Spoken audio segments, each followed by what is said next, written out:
Nothing to Sneeze At by Charlotte Hull. Achoo! Ever wondered what makes you sneeze and how far your sneeze actually travels? I did. So for my science fair, my investigation question was, what effect does a piece of paper or a piece of cardboard have to how far airborne germs fly?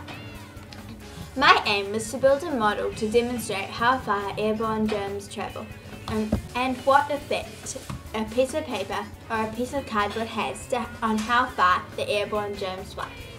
My hypothesis was that the least amount of confetti will spread when there is a piece of cardboard in front of the balloon, as a barrier limits the movement of airborne particles like germs. The most confetti will end up in the area 10 to 38 centimeters away because of the distance that the germs fly through the air each second.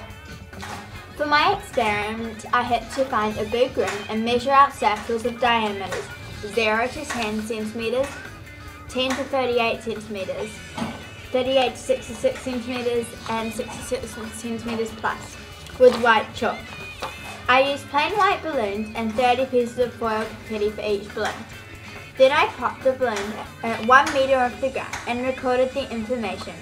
There are more stats than this on my science fair board, but I had to summarize my method. In the results, as you can see, most of the confetti landed in the circle within the area of 38 centimeters. This is what's called the medium circle and has an average of 14 pieces of confetti. For my conclusion, I stated that my hypothesis was right and that there was only a very small change in how far the confetti travelled between having a barrier of paper and having no barrier. But there was a large change between having no barrier and having a piece of cardboard as the barrier. The size of the barrier has made a big difference to how far the confetti travels in this experiment. My experiment will help everyone realise that to prevent the spread of airborne germs, they have to use a tissue. During winter, if you have a cold or a sick, you should not go to school to make sure you don't spread your germs. So next time you sneeze, think about those 40,000 droplets of water coming out your nose at a speed of 95 miles per hour to 650 miles per hour. And cover your nose so everyone else doesn't get sick as well.